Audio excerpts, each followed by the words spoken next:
तुम ज़िंदगी अपने हिसाब से जीना शुरू करो। लोगों के कहने के चक्कर में, लोगों को समझने के चक्कर में और मान सम्मान के चक्कर में दूसरों के अपना समय मत बर्बाद करो।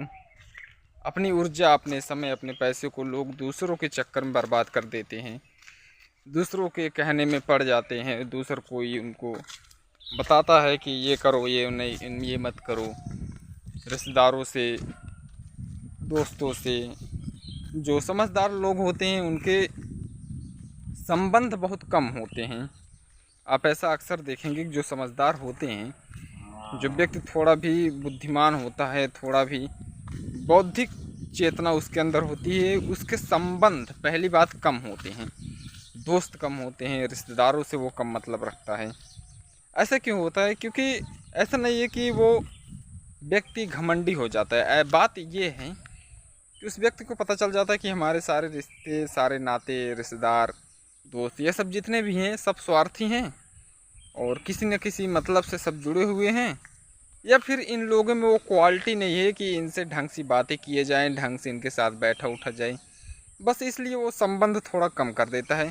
उनकी हरकतों से वो नाराज़ हो जाता है, कई बार उनसे परेशान रहता है जो लोग करते हैं।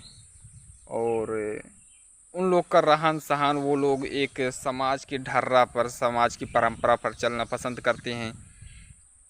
तो इन सब मतलब बहुत मल्टीपल कारण है, मल्टीपल रीजन है कि कोई भी एक समझदार व्यक्ति हुआ, ज्ञानी पुरुष हुआ, वो संबंध सारे तोड़ देता है। और साधु संत होते थे तो वो तो मतलब इतना ज्ञानी होते थे कि समाज में रहना ही नहीं चाहते थे, क्योंकि समाज उनको रहने नहीं देता था। मेन समस्या ये है कि समाज जो परंपरा बनाता था उस परंपरा को वो लोग फॉलो नहीं करते थे, और परंपराओं का अनुसरण वो लोग करते नहीं थे, तो इसलिए समाज में उनका बहिष्कार होता था और कई बार उनको मारने पीटने की और तमाम सारी की समस्या उनको समाज में झेलनी पड़ती थी। इसलिए वो लोग समाज छोड़ देते थे। बस यही मेन कारण है समाज छोड़ने का। और साधु संत इस तरह जंगल में अपना समय गुजारते थे, जंगल चले जाते थे। तो कोई भी अपना घर घर छोड़कर और खेती बाड़ी छोड़कर जंगल क्यों जाएगा? पहले के समय में देख लीजिए, साधु संत जंगल क्यों जाते थे? यही सब कारण रहा होगा। इस चीज़ को समझो और जीवन को अपने हिसाब से जियो।